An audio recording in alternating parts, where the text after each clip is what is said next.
Un panneau frontière sans les étoiles. Un passeport britannique sans la mention Union européenne. Des symboles qui pourraient disparaître dans 2 ans. Un référendum pour rester ou quitter l'Europe en 2017, c'est la promesse de David Cameron s'il est réélu. Nous allons donner aux Britanniques un référendum avec un choix très simple, à l'intérieur ou dehors. Voulez-vous rester dans l'Union ou partir tous ensemble? Un engagement qui vient conforter l'euroscepticisme traditionnel des Anglais, à l'image de cette une de presse d'un Titanic européen dont il faut s'échapper. Selon de nombreux Anglais, fiers de leur croissance, l'Europe ne leur apporte pas grand-chose. L'Europe ne marche pas. Aujourd'hui, on est le seul pays où ça va bien.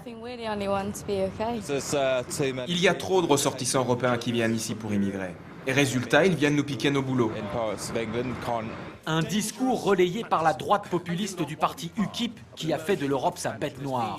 Durant la campagne, ce clip angoissant mettait en garde les électeurs contre une future armée européenne qui affaiblirait la souveraineté du royaume. D'un autre côté, les acteurs économiques et financiers qui font la force du pays sont totalement opposés à une sortie de l'Europe.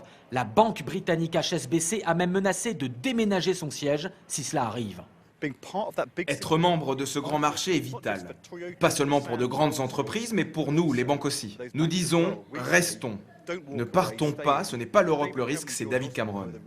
David Cameron a fait cette promesse de référendum pour aller chasser sur les terres de la droite populiste. Mais selon les analystes, il est aujourd'hui pris à son propre piège par cet engagement. Car s'il est réélu, le Premier ministre sait parfaitement ce que coûterait économiquement et financièrement une sortie de l'Europe à son pays.